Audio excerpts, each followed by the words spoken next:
So we're going to bring a lava flow into the picture, and it's 1200 degrees centigrade, and so it's super hot. It's orange, it's molten, the whole thing's hot, and it's just sitting there starting to cool. Now this thing's going to remain red hot in the middle, but we're going to start to cool the top and the bottom. We're going to chill it, and we're going to form a skin. A cold skin down here, a cold skin up here. And as we continue to cool this thing, the key concept is there's cracks that are going to form on this cooling skin. But the cracks are not going to be any sort of random pattern. The cracks are going to have this beautiful polygonal pattern down there at the bottom. So we're going to establish this network of cracks on the bottom. The middle's still hot. So those cracks are going to start propagating towards the interior of the flow. Ideally from the bottom up and the top down, but I have kind of recently learned that this is really not as common as you would think. It's almost always from the bottom up. And so this red hot glow is going to start to dim and eventually become hard, solid basalt. But as we're cooling this thing from cold to hot, we've got this temperature change.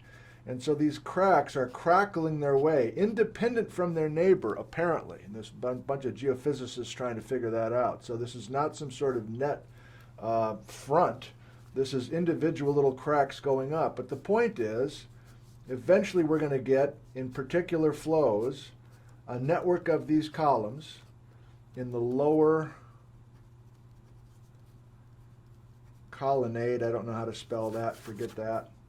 And once we get towards the upper part, the columns are not there. This is something called an entablature, where it's a chaotic mess of fractures, still a big mystery. But the fact that I was able to walk around on the tops of the columns means somebody had to come through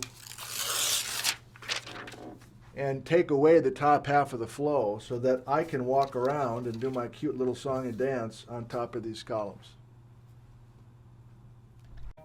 The lava was liquid and hot as it flowed away from an erupting volcano, like spilled syrup flowing over the breakfast table.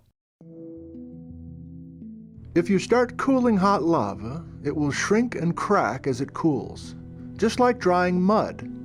The cracks progress inward, from the chilled outside skin to the hot, gooey inside. Millions of years after the lava cools, the chaotic mess of fractures above the columns erodes away, revealing the beautifully formed column tops underneath. The upper part of this lava flow has been swept away during the Ice Age by the Missoula floods, water coming from Montana. There's no vesicles at the top of these columns. Vesicles are little gas bubbles in the... Okay, Donald, we're going to try to talk about this ice sheet coming out of Canada. So this is the ice sheet. It's very thick, more than a mile thick. These are little alpine glaciers, little mountain glaciers, and I'm not sure if we're going to show those or not, but there's a real difference between these skinny little thin glaciers and this big thick Canadian ice sheet. The point of this episode is to say Lake Chelan, which today sits right in this little trough, is not from these piddly little alpine glaciers, it's from this big Canadian ice sheet. So the narration for this hole that you're filling in the episode is, the ice sheet comes over the Canadian border, we probably want to show the border, it's crossing the border, and there's a big thick part of the ice sheet that's coming down to the east of Lake Chelan, and there's a big thick ice sheet that comes through the Puget Sound down towards Seattle. So maybe we start wide, and then we start zooming in on the Lake Chelan area as well. The big point of your animation is to show that this is not just ice coming down out of the mountains to form the hole that Lake Chelan sits in, but also there's a portion of the ice sheet that's actually coming in from the east. So the idea is we're going to encroach these mountains with thick alpine ice. Maybe some of the rugged mountains are going to get buried by ice. I don't know if you can show that or not. And then this ridge just to the northeast of Lake Chelan never gets overtopped by ice.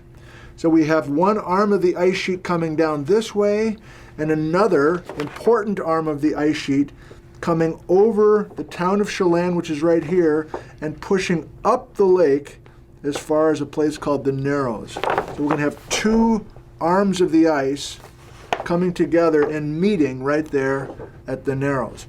When the ice melts away, we're left with Lake Chelan. Is the result of an Ice Age battle. An ice sheet from Canada, more than a mile thick as it crossed the border, invaded Washington's mountains, crossing alpine ridges as it flowed south. But another arm of the ice sheet came in from the east, flowed over the town of Chelan, and flowed up the lake to the Narrows. A battle of the ice sheets, digging the hole that now holds the fresh blue water of Lake Chelan.